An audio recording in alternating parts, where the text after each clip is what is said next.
What's up, y'all? It's your boy Jason here at the Cowpot Bros. Come let you guys know that the date for the anniversary episode has been set, and it's going to be Thursday, April the 21st, episode 53.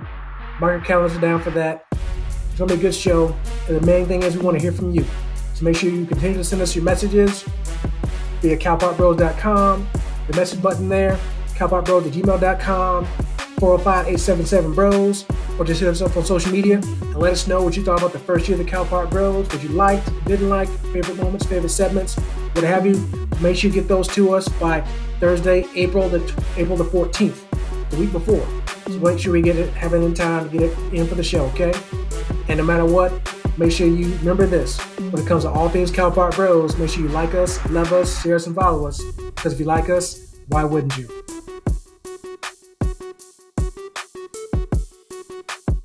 Welcome back to Cowpark Bros. Jason and I are fresh off the segment where we discuss the Willie Wilson gas giveaway in Chicago and in the burbs. Man of the people, Willie Wilson. In this third and last segment of the show, we're going to be talking about the men's tournament. The NCAA Final Four is set. And while we had many, many upsets, and memorable upsets at that, this Final Four looks like it easily could have been 1990, dog. Very blue bloody. We've got Villanova. We've got Kansas. And oh boy, this is going to be a damn NCAA Civil War. North Carolina versus Duke. The ultimate bragging rights game in the history of the rivalry. Whoever wins that, whichever team wins that game, will have the ultimate bragging rights forever until the time in which they play in the national title game, which who knows? Because this is the first time they've ever played in the tournament at all. And for me personally, that's my only regret with seeing this in the tournament is that it wasn't the title game. Because let's say if Duke wins, again, gains the ultimate bragging rights over Carolina, but they lose in the title game to Villanova or Kansas or whatever, I think that takes a little bit of luster off that bragging right because we beat Carolina, but you lost in that game all for nothing, right? But I'm of course going to be sad to see it. The one thing I worry about when it comes to that side is if Carolina wins, obviously they'll have the ultimate bragging right, like I mentioned, but they'll have the cherry on top of that because they'll be able to say they ended Coach K's career. And that's the part that freaks me out. That's the part that's like, man. I can handle them having the ultimate bragging rights, but that last part's like, I feel like that's the one they're going to use more than just winning that game. And when it's the last game, nobody wants to hear all that shit all summer. I mean, I feel like the Duke Blue Devils have overachieved because this team was good, but they weren't great. They weren't great in the regular season. Not to me. Same be said for Carolina too. Oh yeah. Hubert Davis sounds like the hire is working out, guys. And he can thank his white wife. I really have no clue why Terrence threw that in there. Perhaps he could explain himself. You don't know about that? I don't know what you're talking about, dude. Hubert Davis, part of his press conference, at one point, like explicitly thanks his white wife, and like he actually said that. No, I fucking made it up. Come on, dude. Yeah. No, I'm asking you because I don't know. I didn't hear about this. Yes, he said it. Yes, he said it. Wow. Okay. Well, not to get off point here, but yeah. So that's one side of the bracket. Just overall, Pat Forty, probably one of the most famous college basketball analyst writers in the country, said that this is one of the blue bloodiest men's Final Fours ever. To his point, you mentioned the four teams, or Kansas, North Carolina, Duke, and Villanova. Kansas, North Carolina, and Duke are the first, third, and fourth all-time in victories. North Carolina is in its 21st men's Final Four, Duke in the 17th, Kansas in the 16th. Villanova only in the 7th time there, but this is the third time they've been there in the last 6 years. So they're on the rise. And another fun fact here, Terrence, Those four teams have combined for 17 NCAA tournament championships.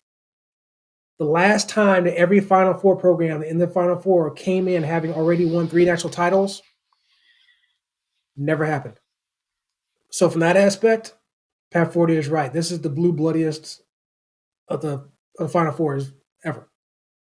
So I will admit, initially when I saw the Villanova Kansas matchup, I wasn't really that excited about it because, admittedly, it pales in comparison to Duke Carolina, and I'm not just saying that as a Duke fan, I even am. as well, yeah, well, obviously you and I as Duke fans, we have a more eye more towards the left side of that bracket, Duke Carolina, and the fact that it's the main event of the night, the second game, tells you itself as well.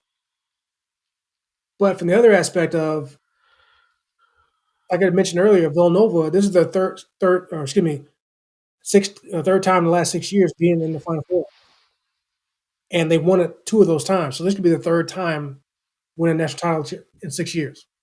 I can't think of many programs that have actually done that, other than legendary programs from back like in the day. And obviously Kansas, who I can't stand, by the way, more so than Carolina, FYI. But the fact that they're again their rich history there versus Villanova, I'm excited to see that. And I'll be watching the game just to see who Duke may get a chance to play on Monday night. But yeah, this is really an exciting Final Four. I actually had no plans of watching that first game.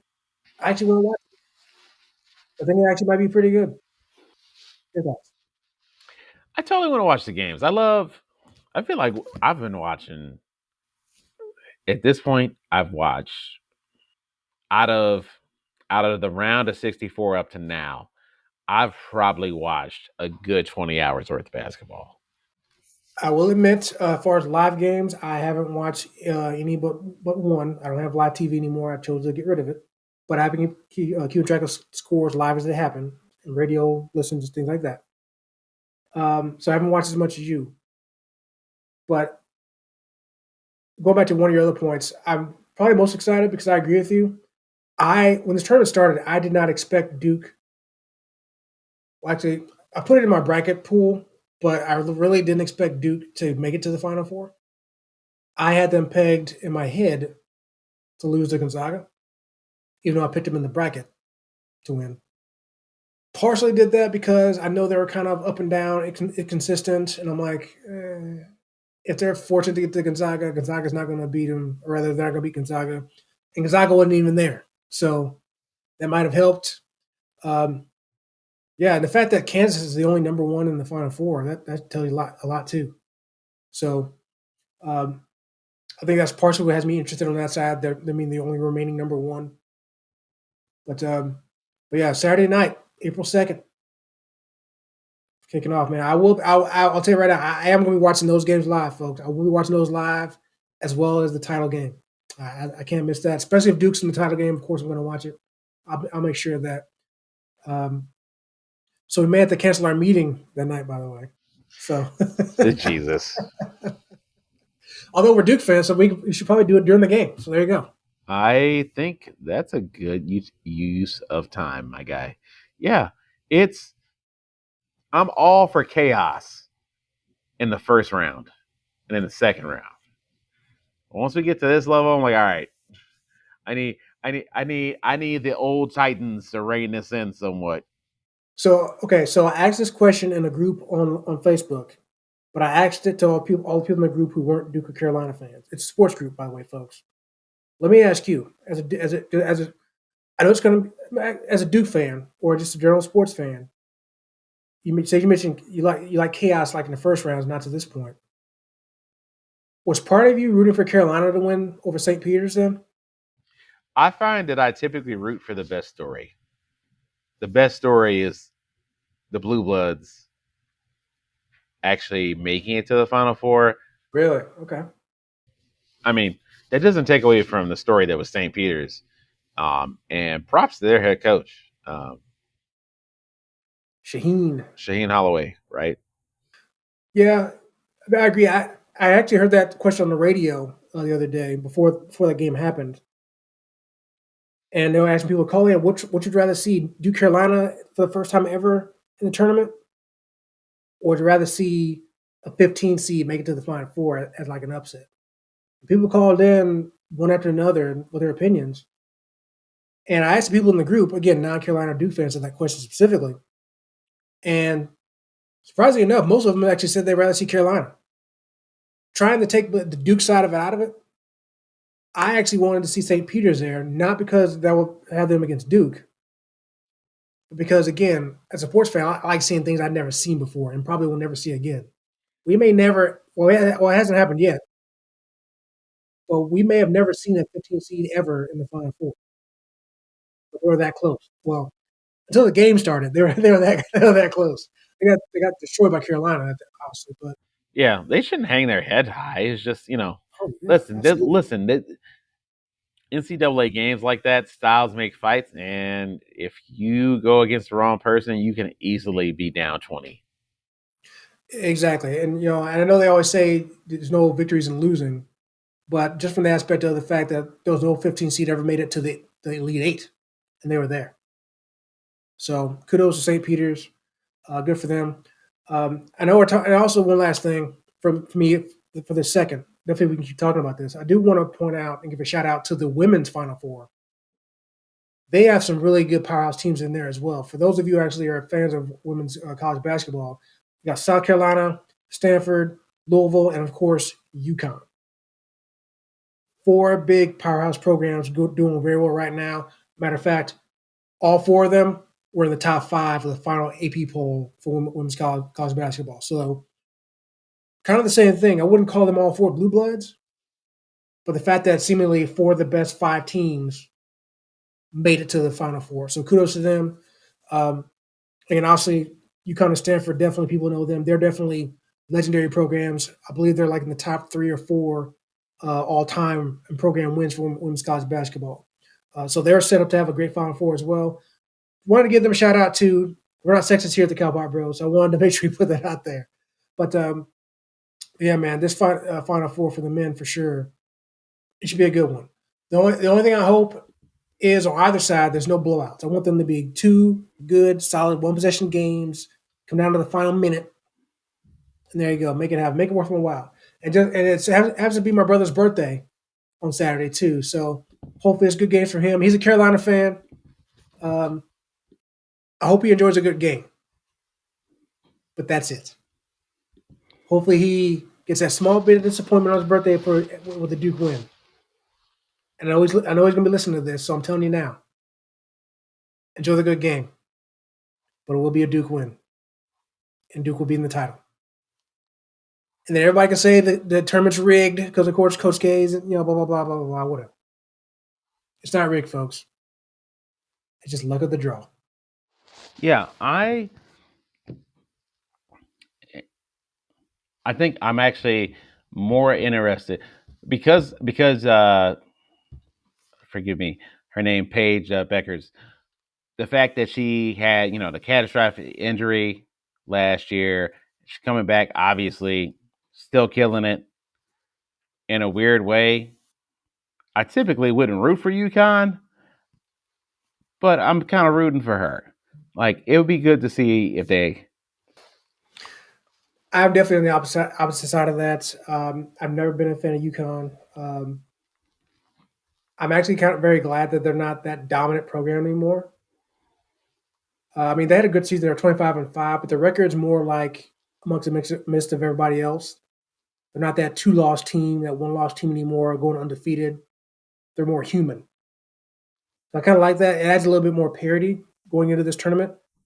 We're not watching the tournament all of a sudden. Okay, how bad is UConn going to beat everybody in the tournament? Now they have a lot more competition. They have your Baylor. Oh, they're not in the Final Four, but they have your Baylors, your Stanfords, your Carolinas, South Carolina, that is, Louisville's, things like that. Also, you're starting to see other programs rise up as well.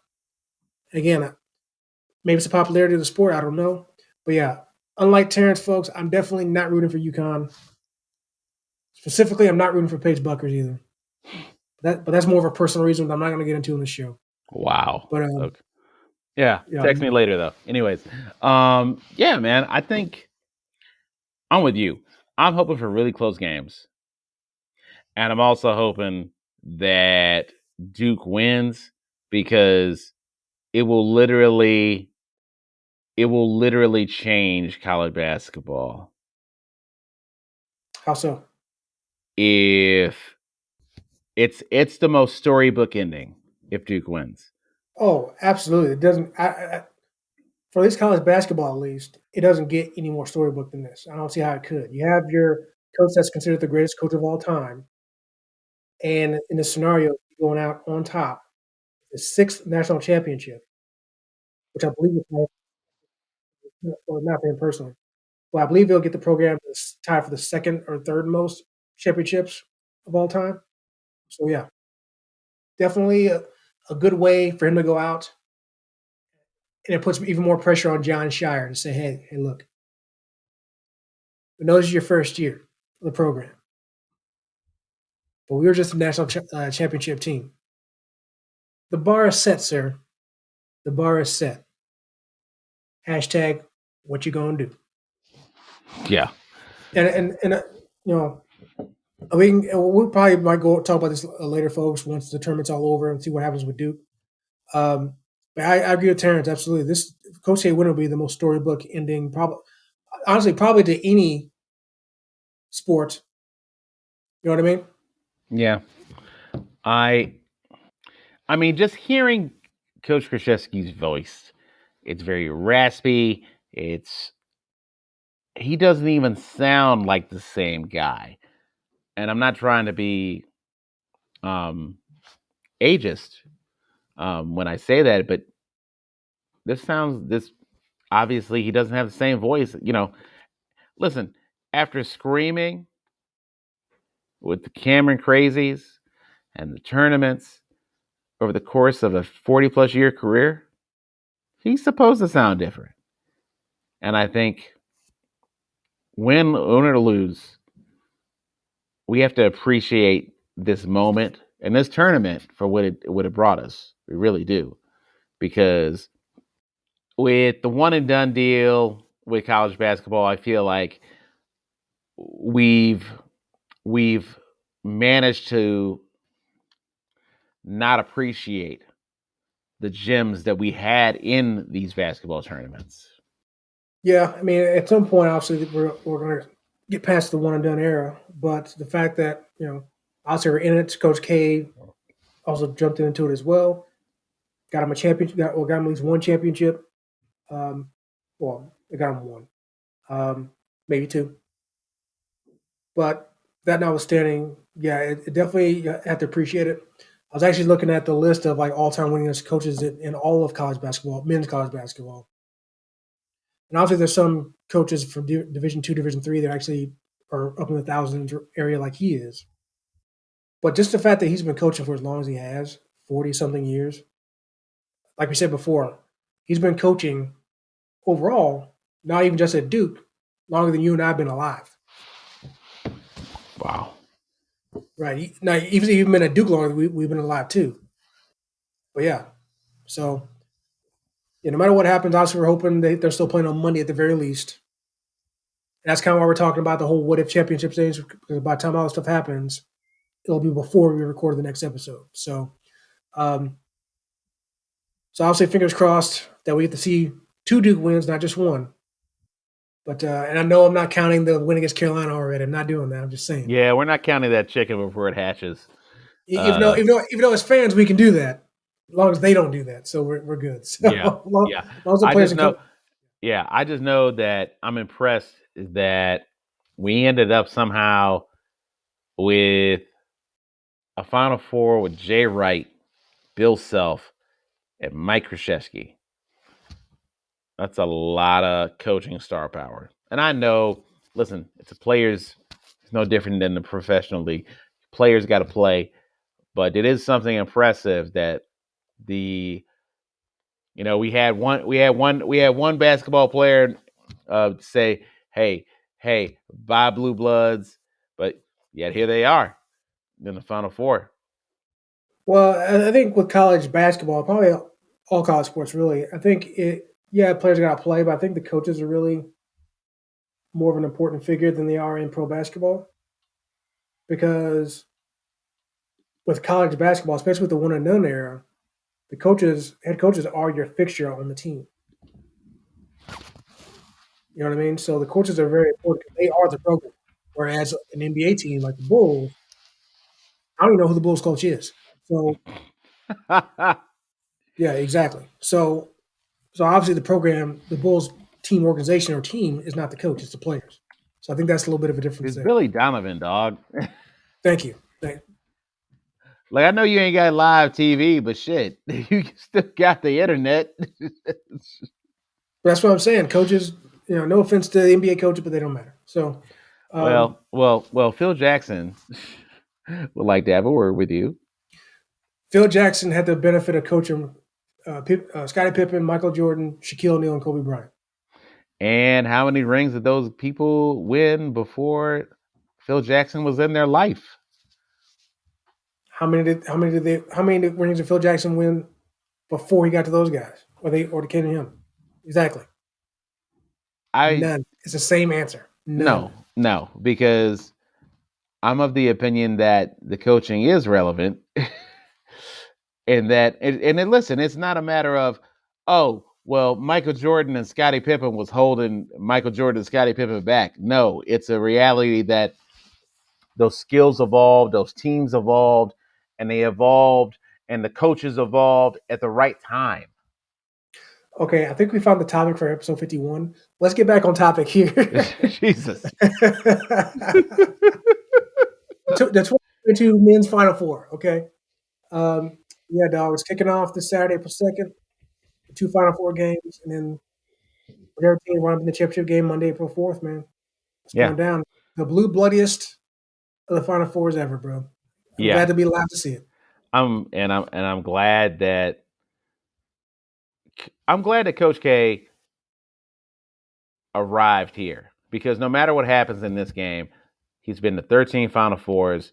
He eclipsed John Wooden's record previous, and it shows that, hey man, not bad for a guy that if this is your swan song. I will say, I was actually thinking, again, not saying Duke's going to win the title, but I was thinking earlier, of all the championships that Duke has won so far, which one was my favorite or most memorable? And I have to say that if Duke wins it this year, it probably would be this one, just because it's Coach K's last. Just because I think this team was probably the one of the other ones that no one thought they were going to win it at all and probably shouldn't have been here. Yeah. Other than that 1 year, Butler almost beat us. Yeah, the 2010 year. No, stop that. Stop it. No. Yeah, I live here. I live here in Indianapolis, home of Butler, where the game actually was in Indianapolis. Okay, no. Everyone wants to say, "Oh, Gordon Hayward was so close to hit that half-court shot." Shut up. It's a half-court shot. Shut up. Hey, man, that shit was online. I don't care what you say. That's closer than it needed to be. And I don't care what you say. People act like it was an easy shot for him to hit. Man, get out of here. It wasn't an easy shot. I'm saying that. Not you. I'm not saying you said that. But everybody around here wants to bring that up all the time when I say I'm telling I'm a Duke fan. And they want to say, "Oh, Gordon Hayward, he was so close to hitting that shot. If he would." No, shut up. He got lucky that it was online in the first place, okay? They want to act like it was a normal shot he was going to hit, okay? But getting back to the point, I think this will be the most memorable championship for me just because it's Coach K's last. It was the one where Duke, in my opinion, probably shouldn't have been here, but they are. They shouldn't have been there. Well, I mean, compared to like 91, 92, 2000, 2001, and obviously 10 and 15. 15 before was my favorite because that game we were losing until Grayson Allen came back and stepped it up. And that's my favorite. We were about to lose that game. I actually had thoughts of them losing in my head. I think this will be different just because it'll be more special. So hopefully it does happen. I'll be there to watch it. But that's just kind of my thoughts on them winning. And I'll go ahead and end it on my side there. Yes, sir. Well, that concludes our segment on the Blue Blood Final Four. Coming up next, we'll wrap up the show with our final thoughts.